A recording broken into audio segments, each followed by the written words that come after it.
الحمد للہ سبحان اللہ سبحان اللہ الحمد للہ رب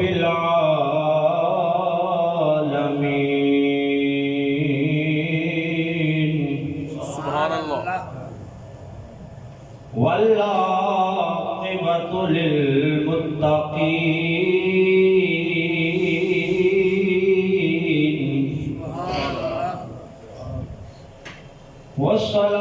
والصلاة والسلام على سيد الأنبياء والمرسلين سبحان اللہ وأصحابه الهادين المهديين سبحان اللہ وعلى آله الطيبين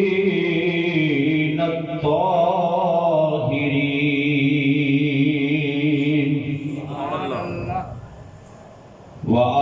وأولياء ملته وعلماء أمته وأهل سنة وأهل سنته أجمعين سبحان اللہ أما بعد فأعوذ بالله من الشيطان الرجيم سبحان اللہ بسم الله الرحمن الرحيم سبحان اللہ كنتم خير أمة أخرجت للناس تأمرون بالمعروف وتنهون عن المنكر آمنت بالله صدق الله مولانا العظيم ماشاء اللہ سبحان اللہ وصدق رسوله النبي الكريم الأمين سبحان اللہ الصلاة والسلام عليك يا رسول الله مل کے درود پاک پڑھیں بھی الصلاة والسلام عليك يا حبيب الله الصلاة والسلام عليك يا رحمة للعالمين سبحان اللہ وعلى آلك وأصحابك يا شفيع المذنبين سبحان اللہ مولاي صل وسلم دائما أبدا على حبيبك خير الخلق كلهم مولاي صل وسلم دائما أبدا على حبيبك خير الخلق كلهم سبحان اللہ محمد سید القونین والثقلین محمد سید القونین والثقلین والفریقین من عرب ومن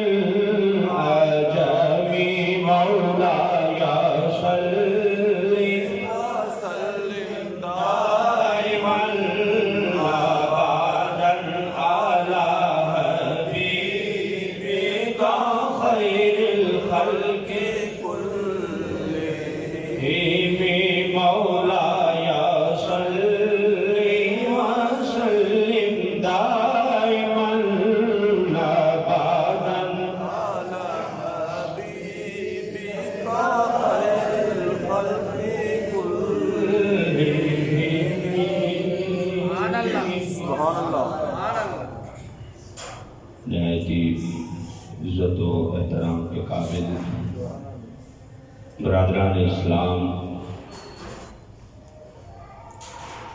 اعلان کے مطابق آج حضرت خواجہ معین الدین حسن سنجری چشتی اجمیری رحمۃ اللہ علیہ کا ذکر ہوگا۔ سبحان اللہ گزشتہ جمعہ سے یہ ذکر جاری ہے، آج بھی انشاءاللہ العزیز اسی موضوع پر گفتگو ہوگی، اور آج اجمیر شریف میں آپ کی آمد کے بعد کے واقعات اور اجمیر شریف میں آپ کے ورود کے حوالے سے، آپ کی آمد کے حوالے سے گزارشات پیش کی جائیں گی۔ دعا ہے اللہ اولیاء کاملین کے نقش قدم پہ چلنے کی توفیق عطا فرمائے۔ قرآن مجید قرآن رشید کی جو آیت مبارکہ تلاوت کی ہے، اللہ فرماتا ہے کنتم خیر امت اخرجت للناس تأمرون بالمعروف وتنہون عن المنکر۔ نبی یہ پاک کی امت کو خطاب کرتے ہوئے اللہ فرماتا ہے کہ اے میرے محبوب کی امت، تم بہترین امت ہو۔ جتنی امتیں لوگوں میں ظاہر ہوئی، ان تمام امتوں میں سے تم بہترین امت ہو۔ کیوں بہترین امت ہو؟ اس لیے کہ تم نیکی کا حکم دیتے ہو اور برائی سے منع کرتے ہو۔ فرمایا یہ تمہارا تمہارا امتیاز ہے، یہ تمہارا تمہارا امتیاز ہے، یہ تمہاری امتیازی حیثیت ہے کہ تمہیں یہ خصوصیت ملی ہے کہ تم نیکی کا حکم دیتے ہو اور برائی سے منع کرتے رہتے ہو۔ لہذا تمہاری زندگی اسی کشمکش میں گزرتی ہے کہ لوگوں کو ہدایت کی طرف بلائیں، راہ ہدایت دکھائیں، لوگوں کو برائی سے نکال کر انہیں اچھائی کی طرف لے آئیں، انہیں بہترین جو طریقہ ہے اس طریقے کی طرف لے آئیں۔ تمہاری یہی کوشش رہتی ہے کہ تم لوگوں کو نیکی کا حکم دو اور برائی سے نکالتے رہو، اس لیے فرمایا کہ تم بہترین امت ہو۔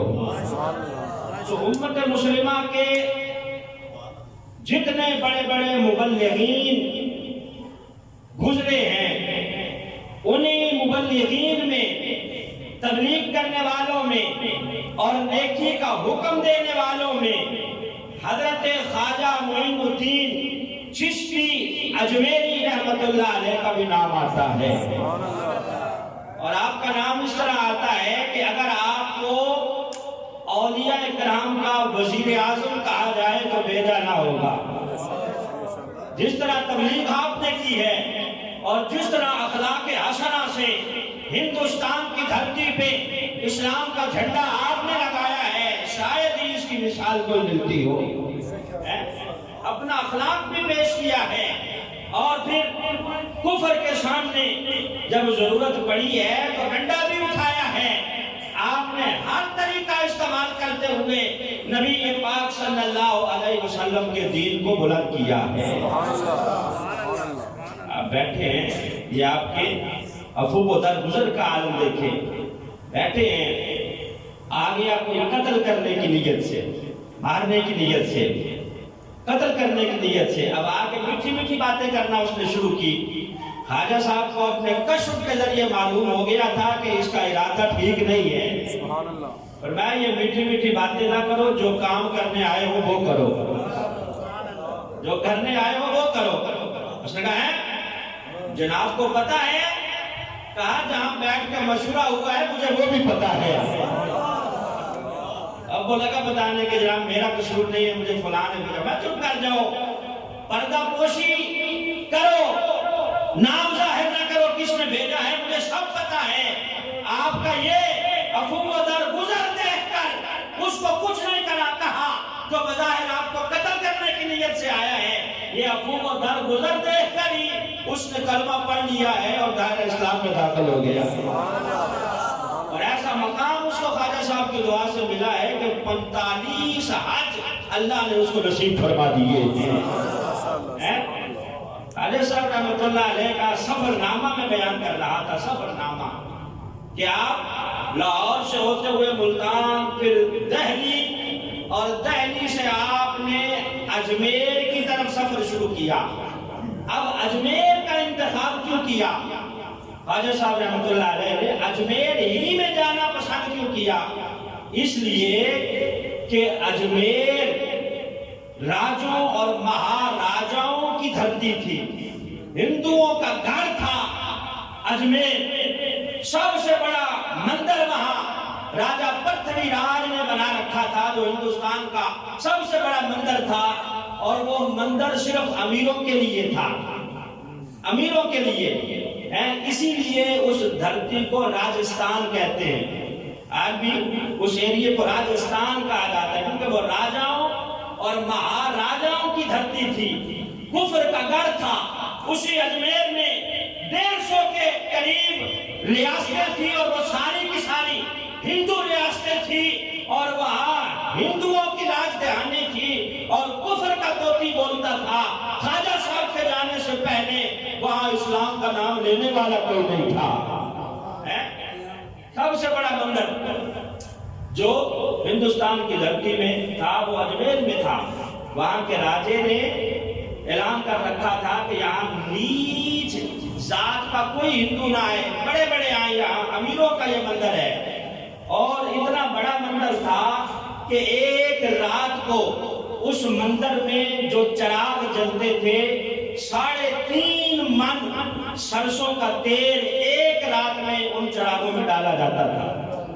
3.5 من سرسوں کا تیل. اور ظاہر ہے پھر کئی اس کے خدمتگار بھی راجے نے مقرر کر رکھے تھے جو چراغوں کو صاف کر کے بتیاں ڈالتے، رات کو تیل ڈالتے، ساری رات چراغ جلتے رہتے، صبح کو بجھاتے.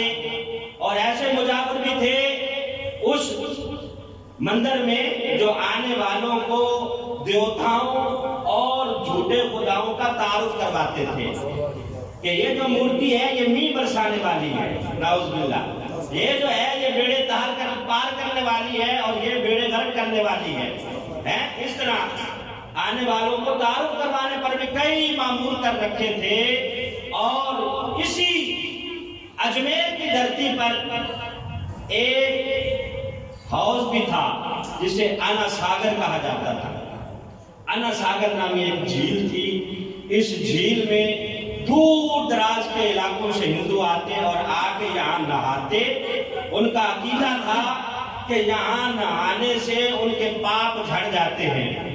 ایک ہی گوتا لگا کر وہ پاک ہو کے اور پوتر ہو کے یہاں سے نکلتے اور یہاں کا پانی تبرک سمجھ کے لے جاتے.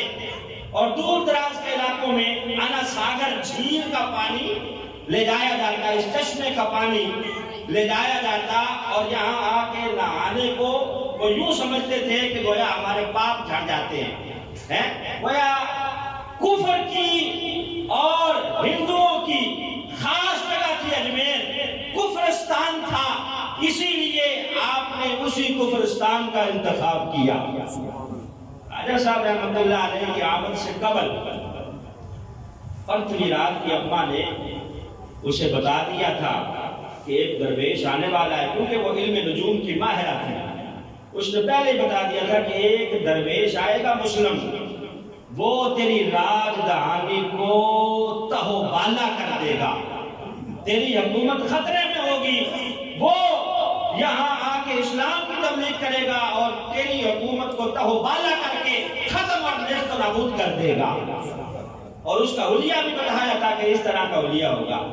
لہذا راجہ پرتھوی راج نے ڈیوٹیاں لگا رکھی تھی، جاسوس اپنے پھیلا رکھے تھے کہ اس حلیے کا اگر درویش آئے تو اسے پکڑ کے ہمارے پاس لایا جائے. بہرحال اللہ رب العزت کو جو منظور ہوتا ہے، اللہ اگر چاہے تو فرعون کے گھر میں موسیٰ کی پرورش فرما دیتا ہے. بندہ اپنے تئیں سوچتا ہے اور اللہ کی خفیہ تدبیر کچھ اور ہوتی ہے.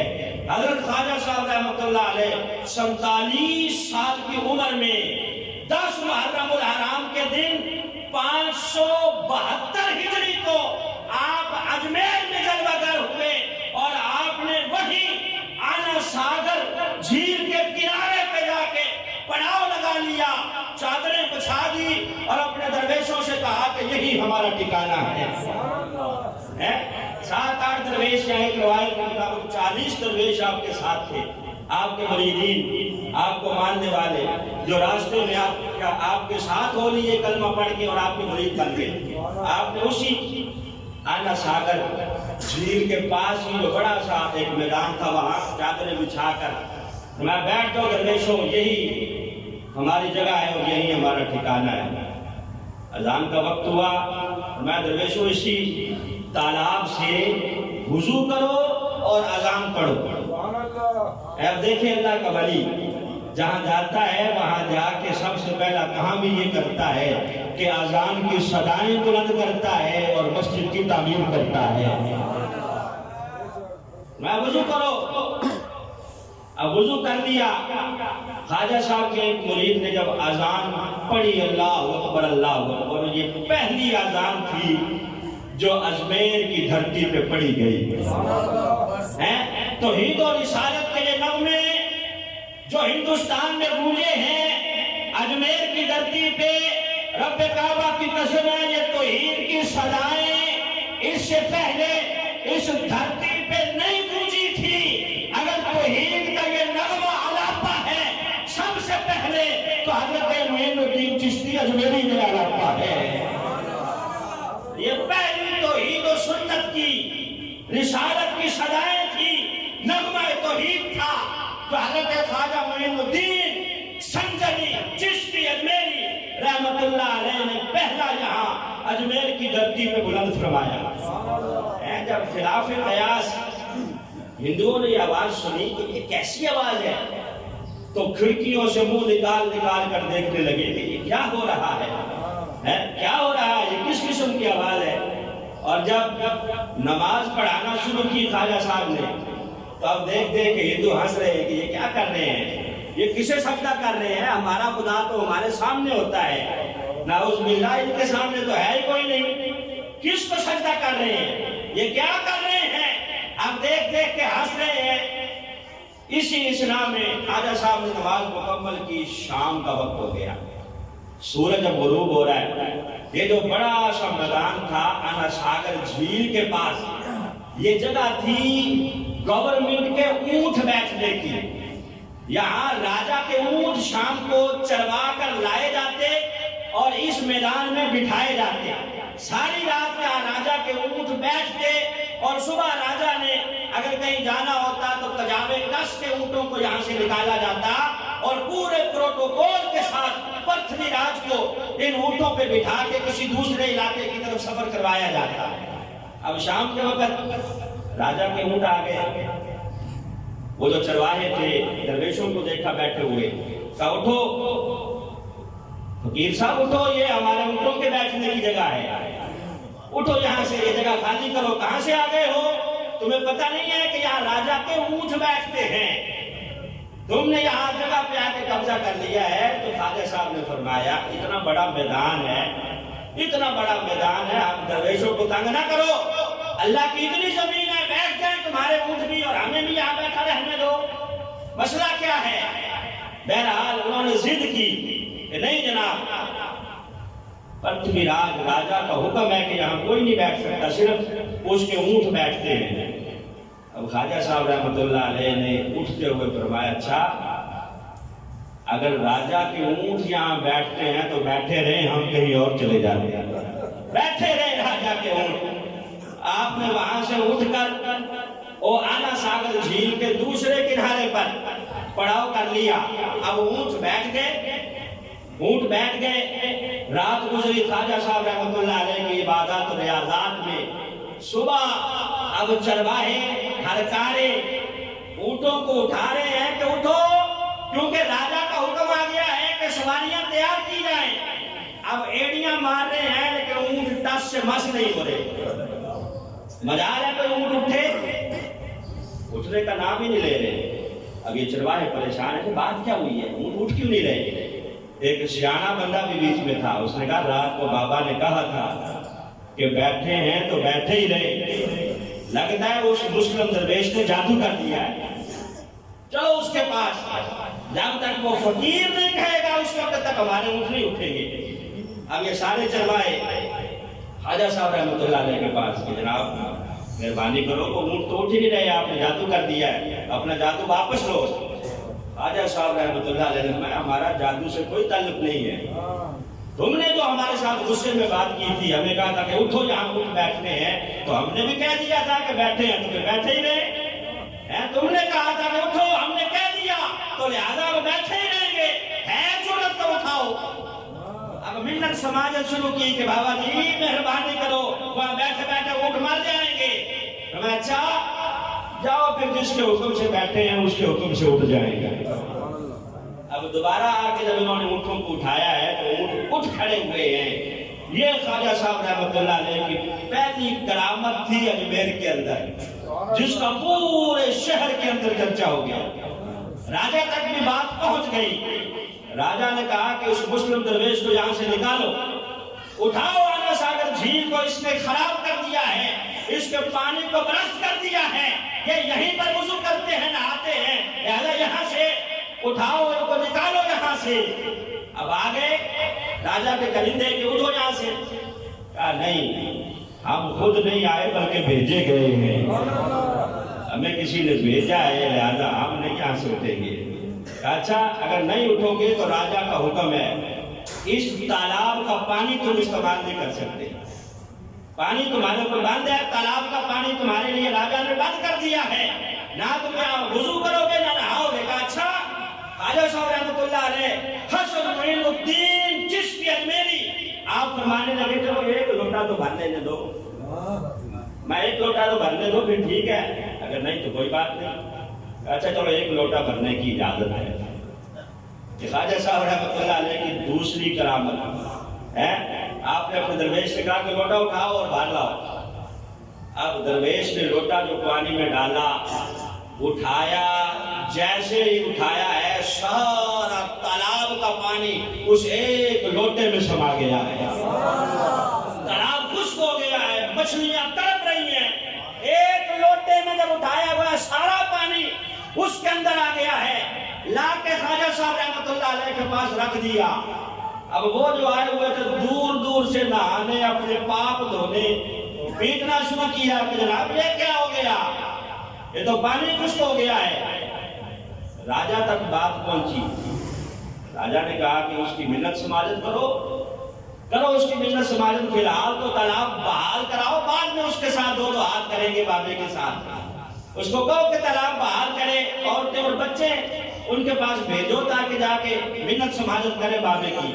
اب عورتیں اور بچے آ کے منت سماجت کرنے لگے کہ جناب پانی بحال کرو, پانی پینے کے لیے نہیں ہے, ہم نے نہانا ہے, ہمارے جانور مر جائیں گے, مچھلیاں تڑپ رہی ہیں. خواجہ صاحب رحمۃ اللہ علیہ نے فرمایا کسی کی جرأت ہے تو اٹھا کے لوٹا ڈال دے اس کے اندر, پاس ہی رکھا ہوا ہے, دور تو نہیں ہے, کسی میں طاقت کو ڈالے. اب کون اٹھا سکتا ہے, کوزے میں دریا سما دیا ہے بابے نے, جو اٹھانے لگتا ہے وہی گر پڑتا ہے. میں جس کی جرأت ہے وہ اٹھا کے ڈال دے. جب منت سماجت پہ اتر آئی مخلوق تو خواجہ صاحب رحمۃ اللہ علیہ نے اپنے مرید سے کہا کہ جاؤ پانی واپس ڈال دو. اب دوبارہ تالاب کے اندر پانی ڈالا گیا تو زمین نے اپنے مسام کھول دیے, آنا ساگر جھیل پھر کناروں تک بھر گئی. یہ دوسری کرامت اجمیر کے اندر جب خواجہ صاحب رحمۃ اللہ علیہ کی ظاہر ہوئی, خود ہندوؤں نے لکھا ہے کہ ان دو کرامتوں کو دیکھ کر 32,000 کافروں نے کلمہ پڑھ لیا. 32,000 کافر توڑ کے کفر کے جنجو کو خواجہ صاحب کے ہاتھوں پہ کلمہ پڑھ کے دھارا اسلام میں داخل ہو گئے. آپ سوچ رہے ہیں کہ کوزے میں دریا کیسے سما دیا, تو یہ اللہ کی قدرتیں ہیں نا. کبھی اللہ اپنی قدرت کا ظہور نبی کے معجزے سے فرما دیتا ہے, کبھی ولی کی کرامت سے فرما دیتا ہے. قرآن میں ہے نا کہ جب نوح علیہ السلام کی قوم پہ عذاب آیا وَفَلَمَّا جَاءَ أَمْرُنَا وَفَارَتِ التَّنُّورُ، قرآن کہتا ہے کہ وہ تنور جس میں آگ جلتی ہے، جس میں روٹیاں پکائی جاتی ہیں، جس سے شعلے بڑکتے ہیں، سب سے پہلے پانی نکلنا اسی تنور سے شروع ہوا۔ حالانکہ آگ اور پانی کی دشمنی ہے، لیکن اللہ نے چاہا ہے تو اسی تندور سے پانی کو نکالا ہے، اور پھر دیکھتے ہی دیکھتے قرآن کہتا ہے آسمان کو بھی حکم ہوا، زمین کو بھی حکم ہوا، پانی پھیل گیا۔ حضرت نوح علیہ السلام نے دعا کی تھی، یا اللہ ایک گھر بھی کافر کا یہاں سلامت نہ رہے۔ جب سارے کافر مارے گئے، کام ہو گیا، اللہ نے پھر حکم دیا اور وہ پانی واپس چلا گیا۔ حضرت غوث جیلانی رحمت اللہ علیہ آپ فرماتے ہیں کہ جب اللہ اپنے کسی بندے کو محبوب بناتا ہے، ولی جب بندہ بنتا ہے تو اللہ اسے کن کی طاقت عطا فرماتا ہے۔ کن کہنا،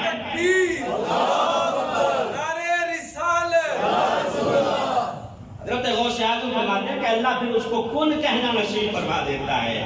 گویا کہتا یہ ہے لیکن کرتا خدا ہے۔ حدیث قدسی بھی ہے نا، اللہ فرماتا ہے جب بندہ میرا محبوب بن جاتا ہے، ہاتھ اس کے ہوتے ہیں، طاقت میری ہوتی ہے، آنکھیں اس کی ہوتی ہیں، طاقت میری ہوتی ہے، زبان اس کی ہوتی ہے، طاقت میری ہوتی ہے۔ تو میں اللہ کن کہنا اس کو نصیب فرما دیتا ہے۔ اب یہ اللہ کا ولی کہتا رہتا ہے اور اللہ اس کی زبان سے نکلے ہوئے الفاظ کی لاج رکھتا ہے، جو یہ کہتا ہے اللہ پورا فرما دیتا ہے۔ اب راجہ تک بات پہنچی کہ راجہ بیڑا ہی گرک ہو گیا ہے، کافر کلمہ پڑھ پڑھ کے مسلمان ہو رہے ہیں، کچھ کرو، کوئی سخت ایکشن لو، ورنہ یہ فقیر تو ایک بھی ہمارا دھرم ہی نہیں چھوڑے گا، سارے اس کے دین میں داخل ہو جائیں گے اور ہمارے دھرم کا کیا بنے گا۔ اب راجہ صاحب رحمت اللہ علیہ کی اس کرامت کے بعد راجہ پرتھوی راج نے بھی آنکھیں کھولی۔ وہ جو سب سے بڑا مندر تھا، اس مندر کے سب سے بڑے پنڈت رام دیو کو اس نے بھیجا خواجہ صاحب کے پاس کہ تم جاؤ، جا کے اس بابے کو سمجھاؤ، پہلے پیار سے سمجھاؤ اور پھر اس کو بتانا کہ بعد اگر نہ آیا تو اس کو چھوڑیں گے نہیں، حکومت ہماری ہے، حکومت ہماری ہے، اس کو یہاں چھوڑیں گے نہیں، قتل کر دیں گے، اس کی گردن کاٹ دیں گے۔ اب یہ رام دیو آیا خواجہ صاحب رحمۃ اللہ علیہ کے پاس، پہلے پیار کے ساتھ باتیں کرنے لگا، پھر جلال میں آ گیا کہ تمہیں پتہ نہیں ہے کہ حکومت ہماری ہے۔ جب یہ جلال میں آیا اور اونچی اونچی چلانے لگا، خواجہ صاحب رحمۃ اللہ علیہ نے میں چپ کر جا، تو زور زور سے چلا رہا ہے، میں تیری پیشانی پہ نور دیکھ رہا ہوں اور مجھے لگ رہا ہے کہ ابھی تو بھی کلمہ پڑھے گا اور دائرہ اسلام میں داخل ہوگا۔ میں تیری پیشانی میں نور اسلام دیکھ رہا ہوں اور تو چلا رہا ہے۔ وہ چلا رہا تھا، خواجہ صاحب نے توجہ فرمائی، میں پڑھ لا الہ الا اللہ محمد الرسول اللہ، الا اللہ کی ضرب جو خواجہ صاحب رحمت اللہ علیہ نے لگائی ہے، اس کے سینے کو چیرتی ہوئی دل تک پہنچی ہے، دل کو صاف کیا ہے اور اس نے فوراً کلمہ پڑھا ہے اور دائرہ اسلام میں داخل ہو گیا۔ وہ جو رام دیو آیا تھا، بڑا جو سب سے بڑا اس مندر کا گرو گھنٹال تھا، جو اپنے دین کی تبلیغ کرتا تھا، جب اس کے کلمہ پڑھنے کی خبر پہنچی راجہ کو بڑا غصہ آیا۔ یہ کیا ہوا؟ ہمارے دھرم کی تبلیغ کرنے والے نے فقیر کے ہاتھوں کا کلمہ پڑھ لیا۔ ادھر خواجہ صاحب رحمت اللہ علیہ نے اس رام دیو کا نام عبداللہ رکھا، کیا رکھا بھائی؟ عبداللہ۔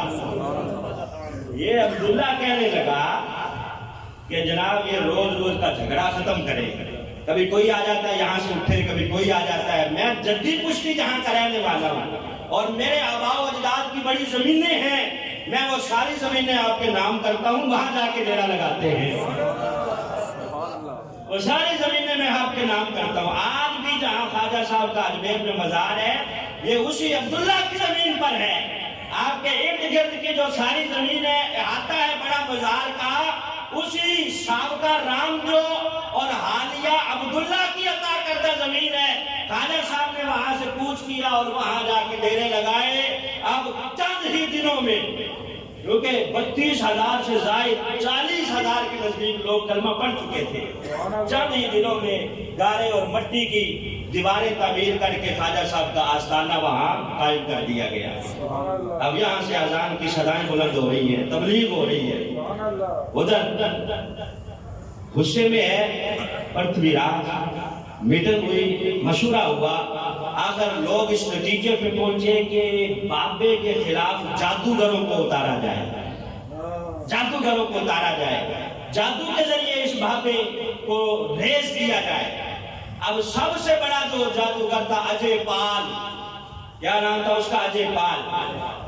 پرتھوی راج راجا نے اس اجے پال کو ہائر کیا اور ہزاروں روپیہ اس کو دینا کیا اور اس کو بلا کے کہا کہ تم اترو اس مسلم درویش کے مقابلے میں, اس کو اپنے جادو کے ذریعے جلا کے بشم کرو, اس کو ہلاک کرو تاکہ اس بوڑھے سے, اس بابے سے ہماری جان چھوٹے.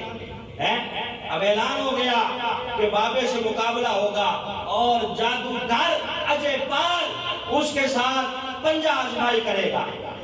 اب خواجہ صاحب رحمۃ اللہ علیہ کے سامنے دربار سر گیا, لگ گیا دربار. وہاں بیٹھ کے راجے اور مہاراجے لوگ دیکھنے کے لیے آ گئے. ادھر خواجہ صاحب رحمۃ اللہ علیہ کو جب پتہ چلا کہ جادوگر آیا ہے اور سب سے بڑا, آپ نے پڑھا بسم اللہ الرحمن الرحیم, آیت الکرسی پڑھ کے آپ نے اپنے گرد حصار لگا لیا. خط حصار آپ نے اپنے گرد کھینچ لی اور اپنے سارے مریدوں کو کہا کہ اس خط کے اندر آ جاؤ, کوئی اس سے باہر نہ نکلے. آیت الکرسی اب ظاہر آپ بھی پڑھتے ہیں, ہم بھی پڑھتے ہیں, لیکن زبان کی تاثیر بھی ہوتی ہے.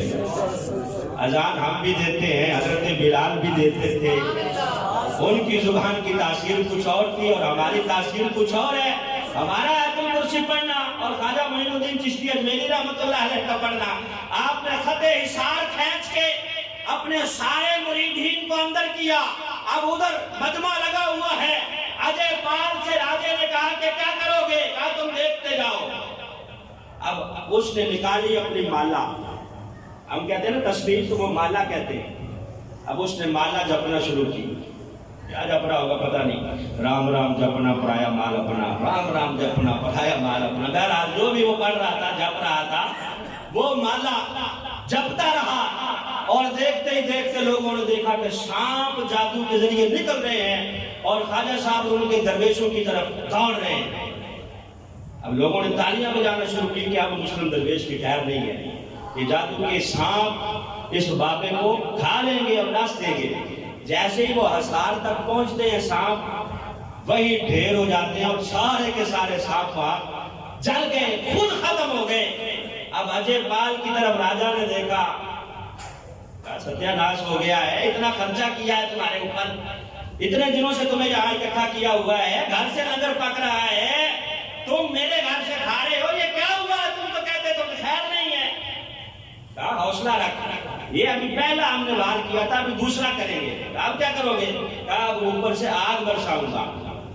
پھر اس نے مالا جپنا شروع کی.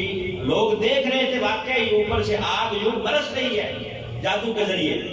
دیکھنے والوں نے اور تاریخ نگاروں نے لکھا ہے کہ وہ آگ ارد گرد گر رہی ہے, لیکن جو خط حصار خواجہ صاحب نے کھینچا تھا اس کے اندر ایک چنگاری بھی گرنے نہیں پائی. ارد گرد کے درخت جل رہے ہیں, باغ جل رہے ہیں, لوگوں کے مکان جل رہے ہیں, لیکن خواجہ صاحب بھی بیٹھے مسکرا رہے ہیں, آپ کے درویش بھی مسکرا رہے ہیں. وہ راجہ کو پھر غصہ آیا, کہا اجے پال اب کیا ہوگا؟ کہا جناب ابھی کوئی بات نہیں, تیسرا بار آزماتے ہیں. اب اس نے نکالی اپنے تھیلے سے ہرن کی کھال, ہرن کی کھال جسے مرد شالہ کہتے ہیں وہ لوگ, نکال کے اس کو بچھایا اور بچھا کے اوپر بیٹھ گیا. اور پھر اس نے مالا جپنا جو شروع کی. اب وہ جو کھال تھی اس نے اوپر اٹھنا یوں شروع کیا, یوں بلند ہونا شروع کیا. جب وہ کافی بلند ہو گئی تو لوگوں نے تالیاں بجانا شروع کی کہ اب اجے پال جادوگر کا بال چل گیا ہے, اب دیکھتے ہیں یہ بابا کس طرح کاٹ کرتا ہے. خواجہ صاحب رحمۃ اللہ علیہ نے وضو کر کے پاس ہی اپنی کھڑائیں اتاری ہوئی تھی. کھڑائیں میں نے بتایا تھا نا کہ وضو کے بعد آپ کو لکڑی کے جوتے جو پہنتے تھے اسے کھڑاں کہتے ہیں. کھڑائیں آپ نے پہنی ہوئی تھی وہ آپ نے پاس ہی اتاری ہوئی تھی. جب وہ کافی بلند ہوا نا آپ نے اشارہ کیا اپنی کھڑاؤں کی طرف. اب یہ خواجہ صاحب کی کھڑائیں یوں ہوا میں بلند ہونا شروع کی اور جا کے اجے پال کی کھوپڑی کو تبلا بنا لیا. ایک جادوگر کا مکو یہاں داتا صاحب نے بھی کھپا تھا, یاد ہے نا. ایک اسی طرح کے جادوگر کا یہاں داتا صاحب رحمۃ اللہ علیہ نے بھی ایسی کرامت ان کے بارے میں انہوں نے بھی اس کو اوپر سے نیچے اتارا تھا کیونکہ لاتوں کے بھوت باتوں سے نہیں مانتے. اب یہ خواجہ صاحب کی کھڑائیں جب اوپر پرواز کرنا شروع ہوئی, جب کھوپڑی کو بنایا تبلا, ایک ادھر سے برسنا ہے ڈھا, ایک ادھر سے گھڑم گھڑم کر کے جب یہ کھوپڑی پہ برسنا شروع ہوئی, اب وہ مرگ شالہ کہیں پڑی ہے, مالا کہیں پڑی ہے. اجے پال صاحب دھڑم کر کے نیچے خواجہ صاحب کے قدموں میں کہا جناب کھڑاؤں سے میری جان چھڑاؤ ورنہ یہ تو پیٹ پیٹ کے میرا بھیجا نکال دے. خواجہ صاحب نے فرمایا اب ایک ہی نسخہ ہے ان سے بچنے کا. کہا وہ کیا؟ کہا پڑھ لا الہ الا اللہ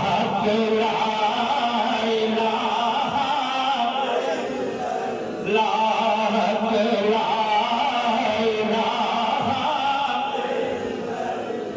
کلمہ حق سے ملاتا ہے, وحدت کا جام پلاتا ہے, کیوں پڑھنے سے شرماتا ہے, پڑھ لا الہ الا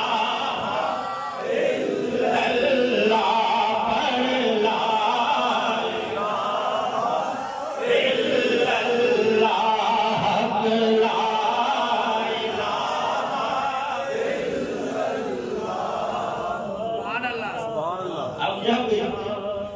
خواجہ صاحب کی کھڑاؤں نے اس کا بھیجا درست کیا نا, اس نے فوراً کلمہ پڑھا اور اپنے سارے چیلوں سے کہنے لگا اگر واقعی مجھے مانتے ہو اپنا گرو گھنٹال استاد تو میں نے دیکھا ہے یہ بابا جادوگر نہیں ہے, یہ کوئی اور ہی چیز ہے. میری بات مانو, تم بھی کلمہ پڑھو اور دائرہ اسلام کا داخلہ.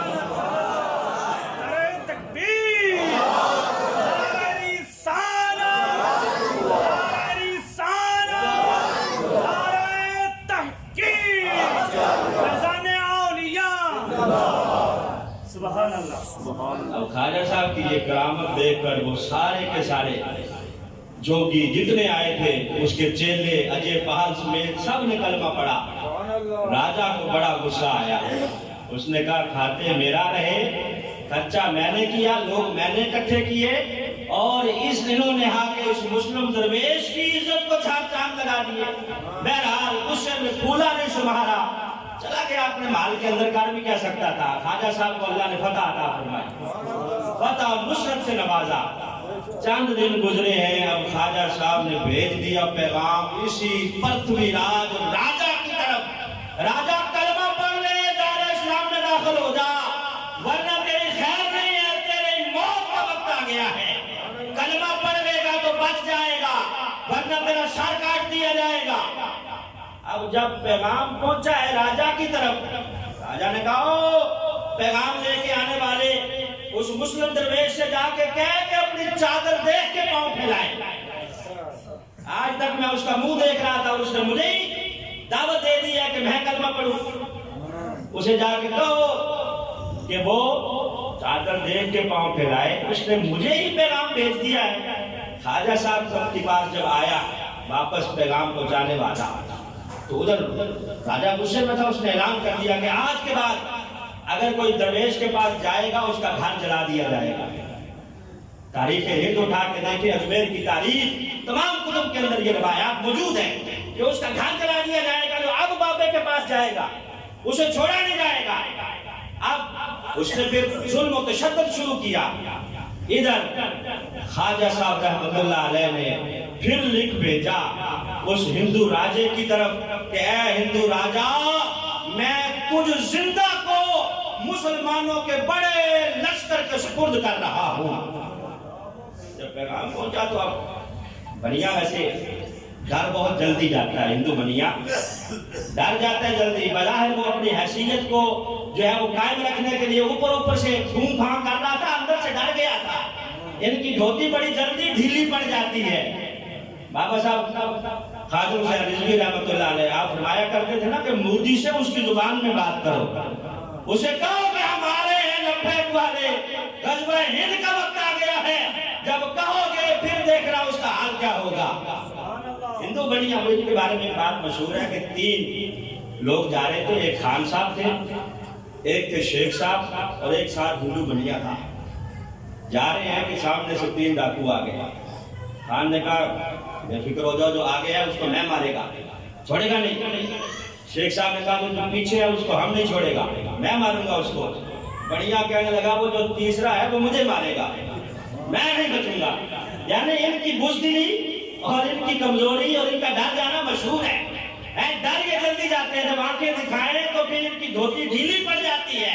اب یہ اندر سے ڈر گیا تھا راجا کہ واقعی میری خیر نہیں ہے۔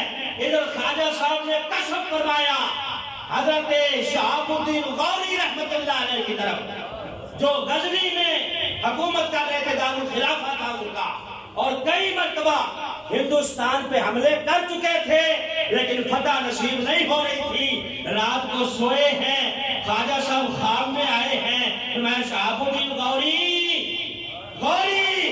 اٹھ ہمت کر، دوبارہ حملہ کر، اب اللہ تجھے فتح عطا فرمائے گا۔ ہمت کر، اللہ تجھے فتح عطا فرمائے گا۔ کیسے پھیل رہا ہے اسلام بر صغیر پاک و ہند میں، اور کس طرح ان علاقوں کو فتح کیا گیا۔ رب کعبہ کی قسم ہے یہ سارے کا سارا اولیاء کرام کا فیضان ہے۔ ادھر شہاب الدین غوری کو خواب جو آیا، صبح اٹھ کے تعبیر پوچھی، علماء نے بتایا کہ اللہ تجھے فتح عطا فرمائے گا، لشکر تیار کر۔ اب لشکر تیار ہوا، 1,20,000، ان میں سے 40,000 سوار ہیں اور 80,000 پیدل چلنے والے۔ ادھر راجے کی فوج کتنی ہے؟ 3 لاکھ کا لشکر جرار، سوار ہے پیادہ پتہ ہی نہیں کتنے ہیں، اور 3,000 مست ہاتھیوں کا لشکر۔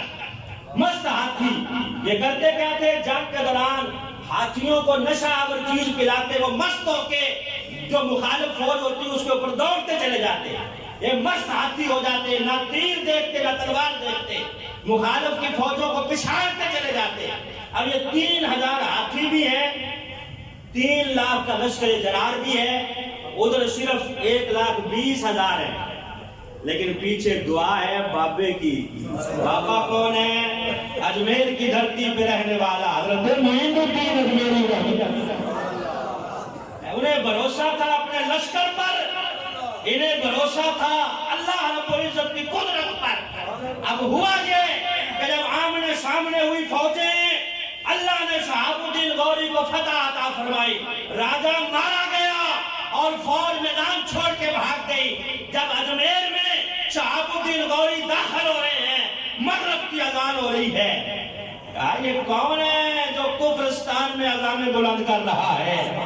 کسی نے بتایا کہ یہاں ایک بابا جی رہتے ہیں، ان کی درگاہ سے ہر وقت جب بھی نماز کا وقت ہوتا ہے اذان کی صدا بلند ہوتی ہے۔ کہا چلو پھر مغرب کی نماز اسی بابے کے پیچھے پڑھتے ہیں۔ شہاب الدین غوری اپنے فتح یاب لشکر کے ساتھ جب حضرت معین الدین چشتی اجمیری کی درگاہ پہ پہنچا تو مغرب کی نماز ہو رہی تھی، پیچھے کھڑے ہو گئے، ساری مسلم فوج نے نماز پڑھی۔ جب سلام پھیرنے کے بعد شہاب الدین غوری نے امام کی طرف دیکھا تو کہا رب کعبہ کی قسم ہے یہ بابا تو وہی ہے جس نے غزنی میں خواب میں مجھے آگے بشارت دی تھی کہ حملہ کرو اللہ تمہیں فتح عطا فرمائے گا۔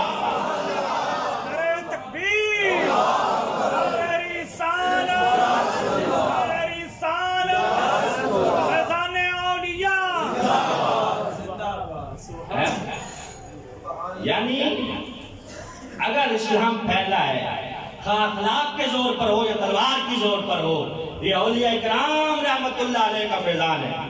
حضرت خواجہ معین الدین چشتی اجمیری میں جب رستہ صاف ہو گیا، اب آپ نے کھل کے تبلیغ کرنا شروع کی، آپ واز کرتے، رب کعبہ کی قسم ہے تھوڑے ہی عرصے میں 90 لاکھ نے کلمہ پڑھا ہے اور دائرہ اسلام میں داخل ہو گئے۔ چوہان قوم کا وہاں زیادہ عروج تھا، چوہان قوم رہتی تھی، راجپوت۔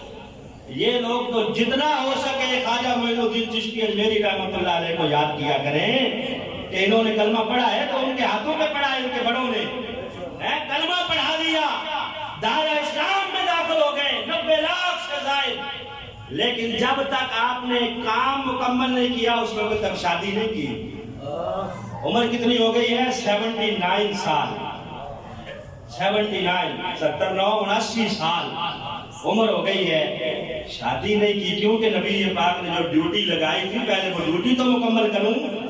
جب ڈیوٹی مکمل ہو گئی، فتح یاب ہو گئے، تو اجمیر کا جو پہلا گورنر مقرر ہوا وجیہ الدین، اسے رات کو امام جعفر صادق خواب میں آئے، کہا وجیہ الدین اپنی بیٹی کا نکاح معین الدین سے کر دو۔ 79 سال کی عمر میں حضرت معین الدین کا نکاح ہوا وجیہ الدین گورنر کی بیٹی سے، جس کا نام تھا Ismatullah Bibi. Ismatullah Bibi سے نکاح ہوا، اللہ نے اولاد بھی عطا فرمائی۔